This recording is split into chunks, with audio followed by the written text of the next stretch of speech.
Number 1. In June of 2013, 19-year-old Maureen Kelly went with a group of friends on a camping trip out at a place called Canyon Creek Campground in the Gifford-Pinchot National Forest in Skamania County, Washington, which extends along the western slopes of Cascade Range from Mount Rainier National Park to the Columbia River and covers approximately 1.32 million acres, 5,300 km². By all accounts, Kelly was very excited about the trip, although it was a rather spontaneous decision on her part.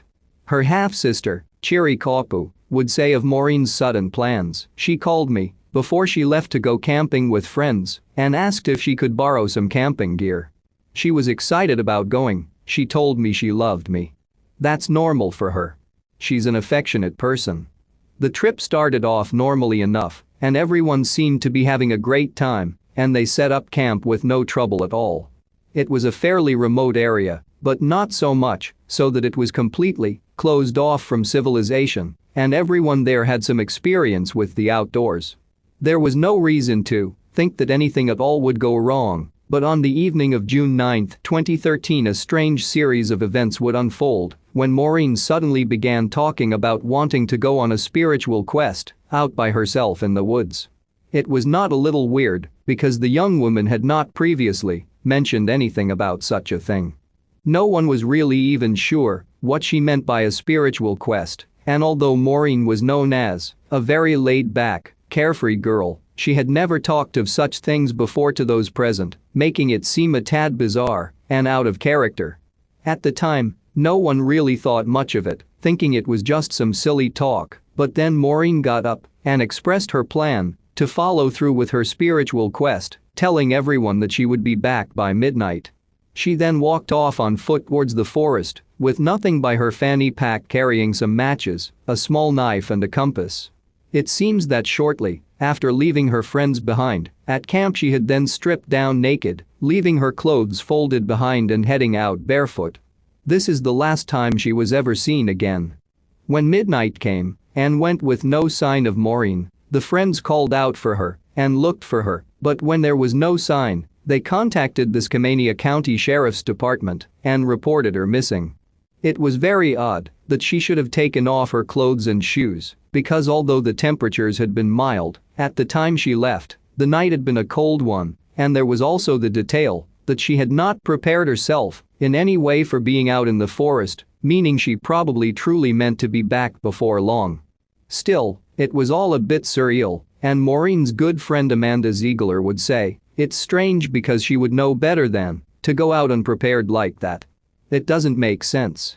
A massive search was launched of the area, and authorities were at first able to pick up her trail crossing Canyon Creek and climbing the opposite bank to Forest Road 54, but that is when the trail would just abruptly stop, and even the tracker dogs were unable to pick up a scent after this. It was as if she had reached that road and then just vanished off the face of the earth. How she even managed to reach that road at all was a bit baffling, as the terrain was very rough, challenging, and steep, with the added detail that she had been barefoot at the time. Authorities found it perplexing that anyone would have been able to navigate that area in the dark with no shoes or clothes on, and Sharon Ward of Pacific Crest Search Dogs would say of this, where she entered the creek is amazingly steep. It's called Canyon Creek Campground for a reason. It's very, very steep. So how she got down there barefoot is a wonder. And how she came up out of the bottom is a wonder. As the search went on, temperatures continued to drop to the point that it was considered unlikely that a nude woman would be able to survive out there without getting hypothermia, made only worse with rains that moved in. In the meantime, there were some clues into Maureen's personal life when it was found that she had been making some strange posts on Facebook in the days before her disappearance, claiming to be a guru who was tasked with spreading the love and posting a picture with the caption, "There is no path to happiness. Happiness is the path." Could this have anything to do with her spirit quest and subsequent vanishing? Who knows? Other friends would come forward to say that she had indeed mentioned some sort of spiritual quest, although they had been unsure what form this would take. Authorities believe that she had some sort of mishap out in the woods and then succumbed to the elements, and Skamania County Undersheriff Dave Cox has said, "There's always a risk of injury in the territory she's in. It's very deep and rugged. There's a lot of debris on the forest floor, so she could slip on moss or break a leg. There are a lot of different scenarios you could run into. There aren't too many folks we know of that are missing here without clothes on." It is interesting to note some of the details of this case that seem to share the same MO as other mysterious vanishings within national parks, and which have been extensively covered by missing persons researcher David Paulides in his Missing 411 series of books. With Maureen Kelly, we have a woman who was suddenly overcome with a desire to venture out into the wilderness for reasons unknown, which is a common detail, as if these people are being lured. There is also the removal of clothing and shoes, which pops up again and again in such cases, as well as the navigation of terrain that should be difficult, if not impossible. This is not to mention the inability for teams of dogs to pick up the trail after a certain point, and a point along the trail on which the missing person seems to have just faded from existence entirely, and no trace of any remains. What happened to Maureen Kelly? Why did she go out into that wilderness nude and without any gear? Was this a mental break, foul play, or something far more mysterious? No one knows, and it remains unsolved. If you have any information regarding the disappearance of Maureen Kelly, please contact the Skamania County Sheriff's Office, 509-427-9490. Number 2. Maya May Millete was born on May 1, 1981 in the southern province of Ilocos Sur, Philippines to parents Pablito and Nomi Tabalanza. She is the fifth amongst 6 children. In 1995, Maya's family immigrated to the United States and settled into the city of Honolulu, Hawaii. She attended Radford High School and later graduated from the University of California in San Diego with a major in international studies. In 1998, Maya began a romantic relationship with Larry Millete, a colleague whom she met at McDonald's by Pearl Harbor. In 2000, the pair got married and moved to San Diego, California, where Maya gave birth to 3 children. By late 2020, their marriage began to fall apart when Larry discovered her alleged extramarital affair. Though the couple engaged in marriage counseling, Maya eventually sought divorce. Maya Millete was last seen in Chula Vista, California on January 7, 2021. She disappeared from her home following an argument with her husband. At the time of her disappearance, Maya was employed as a civilian contract specialist with Naval Base San Diego at 32nd Street Naval Station. She lived with her husband and their 3 children in a home along the 2400 block of Paseo Los Gatos in Chula Vista, California. Maya was passionate about hiking, dirt biking, traveling, and regularly camped with her family. She created her own YouTube channel, where she posted videos of herself singing cover songs and playing guitar and piano. On January 7, 2021, Maya called a divorce attorney and scheduled an appointment for the following Tuesday. Around 5 p.m., she got into a fight with her husband and reportedly locked herself in the bedroom. On January 8, 2021, Larry allegedly left the house early in the morning without seeing Maya. Her family grew concerned when she failed to respond in a group text message about her daughter's upcoming planned 11th birthday trip to Big Bear. Soon after, her brother went to check on her at the family residence but was told by one of his nieces that Maya had locked herself in her bedroom since the previous evening. He knocked on the door, but no one answered, so he left assuming she did not want to be bothered. On January 9, 2021, Larry and Maya's father eventually managed to open the bedroom door, but they found no signs of her.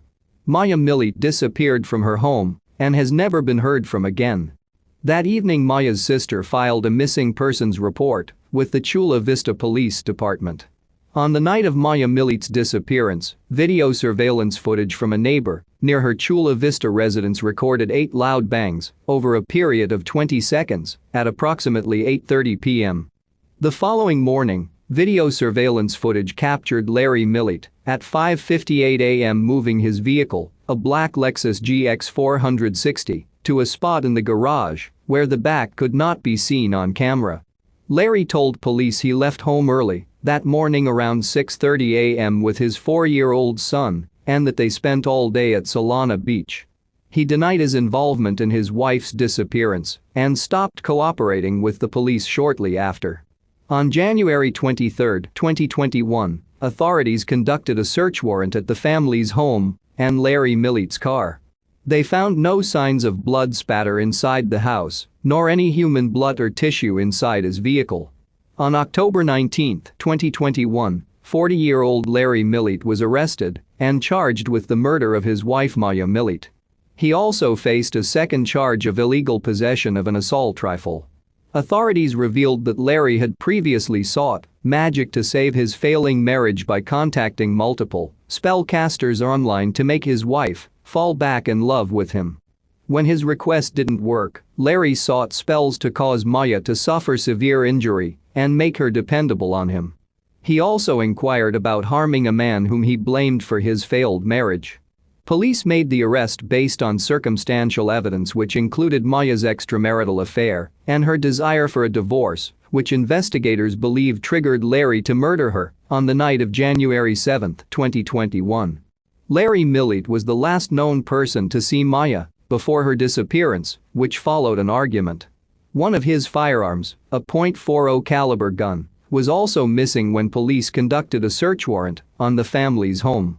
On October 21, 2021, Larry pleaded not guilty on charges of first-degree murder and weapons possession during his initial court appearance. He is currently being held without bail, and a preliminary examination review is slated for February 28, 2022. Foul play is strongly suspected in Maya Millete's disappearance. Authorities believe she was the victim of a homicide, although her body is missing. The circumstances of Maya Millete's disappearance remain unclear and her case is currently classified as a homicide. Her case remains unsolved. Number 3. 33-year-old Bison Dele was last seen near Tahiti on July 7, 2002. He disappeared at sea along with his girlfriend Serena Karla and boat captain Bertrand Saldo. Bison Dele was born on April 6, 1969 in Fresno, California to parents Patricia Phillip and Eugene Williams. His parents were divorced and he had an older brother, Miles Dabbard. During childhood, Dele was an accomplished track and field runner and got into basketball, in part because of his height, in high school. Dele attended St. Monica Catholic in Santa Monica, California, where he played in the McDonald's All-American game. He later transferred to Bishop Gorman High School in Las Vegas, Nevada, to live with his father, Eugene Williams, a member of the Platters vocal group. In 1987, Dele moved across the country and got accepted to the University of Maryland, where he began his collegiate basketball career. Between 1990 and 1991, he played his final 2 college seasons at the University of Arizona, where he was an honorable mention All-America. During the 1991 NBA draft, Bison Dele was drafted in the first round by the Orlando Magic with the 10th pick. He subsequently played 2 seasons with Orlando, 2 with the Denver Nuggets, 1 with the Los Angeles Clippers, and 1 with the Chicago Bulls. During his time with the Los Angeles Clippers, Dele started an on and off romantic relationship with 25-year-old Serena Karla, who lived in Los Angeles, California, and was studying to become a makeup artist. During the 1996-97 NBA season, Dele played a key role in the Chicago Bulls' run to their 5th NBA title in 7 seasons. A year later, he legally changed his name from Brian Carson Williams to Bison Dele to honor his African and Cherokee heritage. Before the 1999-2000 NBA season, Dele officially announced his retirement, ending his 8-year career in the NBA at age 30. The move came as a surprise, considering he was the Detroit Pistons' highest-paid player and had 5 years left on his $45 million contract. Following his retirement, Dele moved to Arizona and lived with a group of friends on a houseboat on Lake Powell. He spent the following year traveling all around the world, visiting Europe, Lebanon, the Seychelles, India, and Indonesia. Dele took an interest in the art and culture of Australia and lived for a short time in the port city of Fremantle, in the metropolitan area of Perth. He learned to sail and purchased a 55-foot catamaran for $650,000. Dele named the boat the Hakuna Matata, Swahili for no worries, and hired 32-year-old Frenchman Bertrand Saldo as boat captain to the catamaran.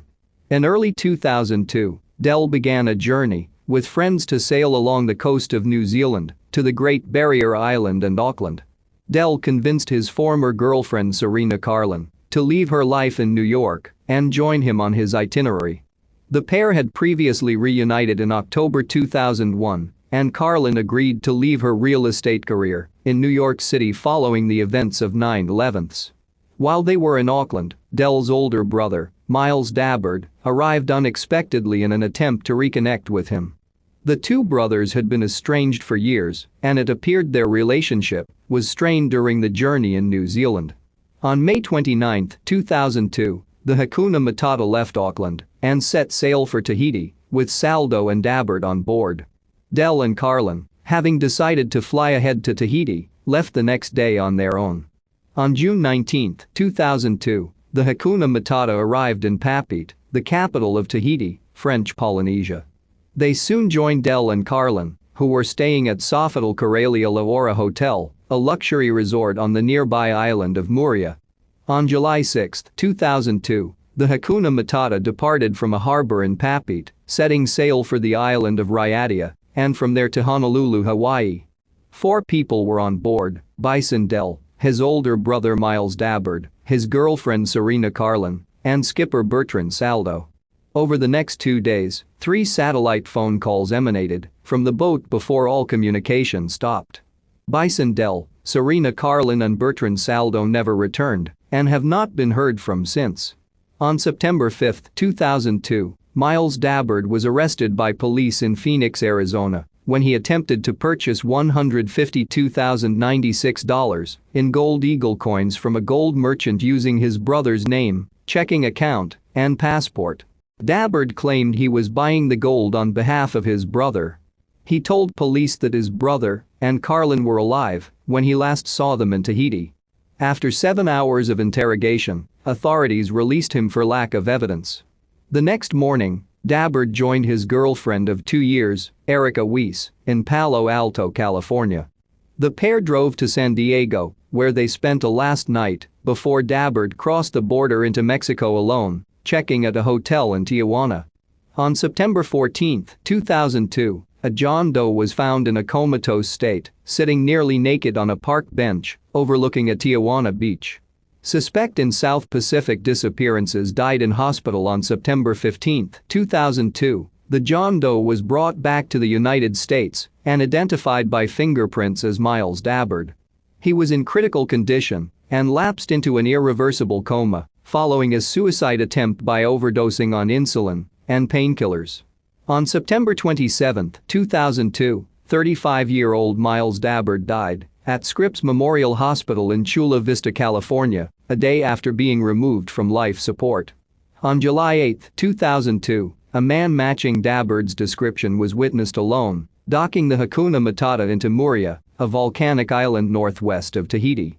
According to his girlfriend, Erica Weiss, she had flown in from Los Angeles to meet him on the same day.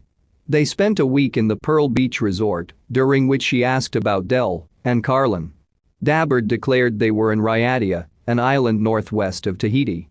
On July 20, 2002, a catamaran registered as the Aria Bella was docked into the Pheton Bay of Taravao, a southeastern shore of Tahiti. The boat had been repainted and had the vinyl letters spelling Hakuna Matata removed from its stern. Witnesses reported seeing a man fitting Dabbard's description stepping alone off the boat. The signature on the boat's registration slip was an alias that was neither his 2 names nor that of Dele. On the same day, Dabbard took a flight from Papeete in the direction of California, United States.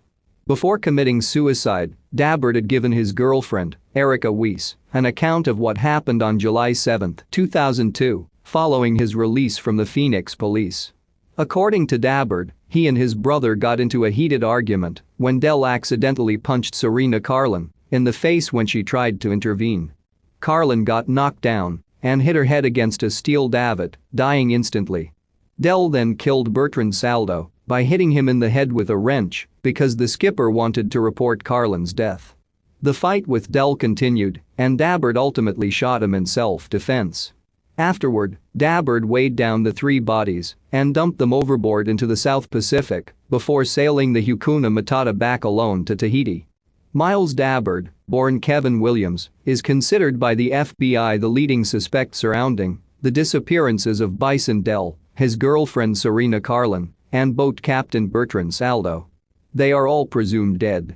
Officially, Bison Dele's disappearance remains open, but there are no new leads. His case is classified as missing. Number 4. Robert was last seen wearing a gray shirt, blue work pants and boots. He was driving a 2004 white Chevrolet Cavalier with the license plate Terra May and a Winnie the Pooh sticker in the back window when he went missing. The vehicle was later located in La Plata, Maryland, more than 100 miles away from where Robert was last seen in Palmyra, Virginia. 33-year-old Robert Hourihan had been married to his wife Tara for 12 years when he went missing in 2011. They had a 6-year-old daughter together and lived in Columbia, Virginia. Robert had a heart condition, long QT syndrome, that he took daily medication for. He did not have it with him when he disappeared. On the morning of April 8, 2011, Robert put on his work uniform and left home around 6:30 a.m., just as he normally would for his job as an electrician. He told his wife Tara that he was headed off to Richmond for work, and she said everything appeared normal that morning as he left in her 2004 white Chevrolet Cavalier. Rather than going to work, Robert drove northwest on Route 53 and stopped for breakfast at the U. Thomas grocery store in Palmyra around 8 a.m. He had previously worked there and was a well-known customer as a result. Robert didn't arrive home from work that evening, and his wife was unable to contact him, her calls and texts going unanswered. On April 10 she called the police to report him missing, and the Fluvanna County Sheriff's Office launched an investigation. Robert's last cell phone call was made at 7:41 a.m. in Palmyra, Virginia. He was seen by several witnesses having breakfast at the U. Thomas store that morning between 7:48 a.m. This is the last confirmed sighting of Robert. Authorities initially believed Robert was heading to Richmond for work on the morning he disappeared, but later learned he wasn't scheduled for work that day and instead had a meeting planned with an acquaintance named Daniel Boyd Fennell. Investigators spoke to Daniel, who said he didn't know where Robert was. He told police they were supposed to meet up that morning and take a trip to New York City, but Robert never showed up. On May 28, 2011, authorities located the white Chevrolet Cavalier Robert was driving when he disappeared. It was found abandoned in the corner of a Target parking lot in La Plata, Maryland, more than 100 miles away from where Robert was last seen. His work tools and uniform were found inside the vehicle, but his cell phone was missing. Authorities reviewed surveillance footage from the area, but the footage from April 8 had already been recorded over. They processed the scene once the car was discovered, dusting it for prints and taking the vehicle to the lab for testing, but no further evidence regarding Robert's disappearance has been released. Authorities suspect foul play is involved in Robert's disappearance and believe someone has information that will help solve the case. Tara doesn't believe Robert would leave his family and run off on his own. He also needs his heart medication that he left behind. The location of Robert Hourihan and the circumstances regarding his disappearance remains unknown. His case remains unsolved. If you have any information regarding the disappearance of Robert Hourihan, please contact the Fluvanna County Sheriff's Office at 434-589-8211. There is a $20,000 cash reward available for information that leads to the whereabouts of Robert. Number 5. 26-year-old Lonnie Wilkins was last seen on April 25, 2014 in Pittsfield Township, Michigan. Wilkins was last seen on surveillance video in the parking lot of a Speedway gas station. He never made it home and hasn't been heard from since. At approximately 9 p.m., On April 25, 2014, Lonnie's girlfriend dropped him off at the Kroger grocery store located at 3200 Carpenter Road in Pittsfield Township. He was captured on surveillance video later that evening in the parking lot of the Speedway gas station at 3000 Carpenter Road. This is the last verified sighting of him. There was telephone contact with him 2 days later on April 27, but he hasn't been heard from since. On May 16, 2014, he was reported missing when he failed to make contact with friends or family. He wasn't reported missing right away because people close to him thought he left voluntarily. The location of Lonnie Wilkins remains unknown, as do the circumstances leading up to his disappearance. His case remains unsolved. African-American male who was 26 years old when he went missing in April of 2014.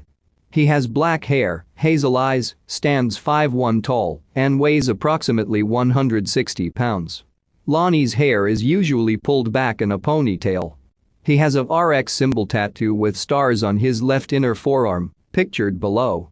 He was last seen wearing a black spring jacket, a red and white horizontal striped button-down polo shirt, gray pants, and flip-flops. If you have any information regarding the disappearance of Lonnie Wilkins, please contact the Pittsfield Township Department of Public Safety at 734-822-4911 or their confidential tip line at 734-822-4958. Tips can also be submitted to the Crime Stoppers of Michigan at 1-800-SPEAK-UP. They're offering a cash reward of up to $2,500 for information that leads to the location of Lonnie. Number 6. Wojciech Fudali was born to parents Anna and Richard Fudali on August 31, 1986. He was born in Poland and grew up in Wilbraham, Massachusetts. Fudali spoke 4 languages: English, Polish, Spanish, and German. In May of 2008 he graduated from University of Rhode Island with a degree in international business. 22-year-old Wojciech Fudali was last seen in Narragansett, Rhode Island on December 6, 2008. He left the home he was staying at in the early morning hours and was last seen near the Galilee Bird Sanctuary.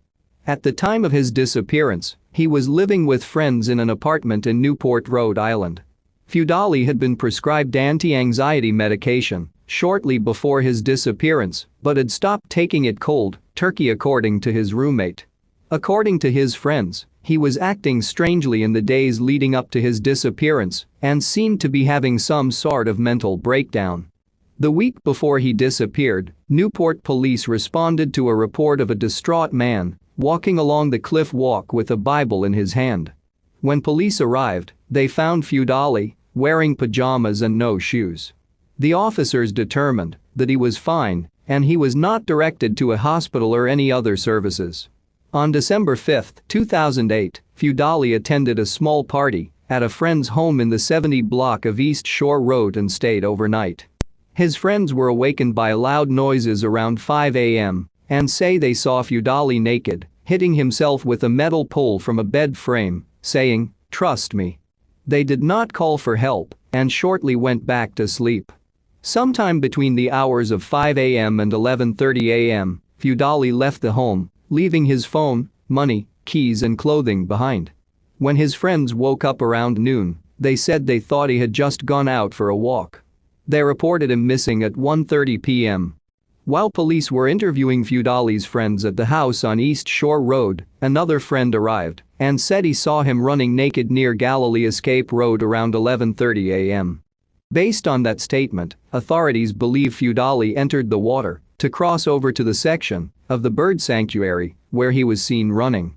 Authorities found Fudali's clothing in a house, indicating that he had undressed shortly after leaving his friend's home on East Shore Road.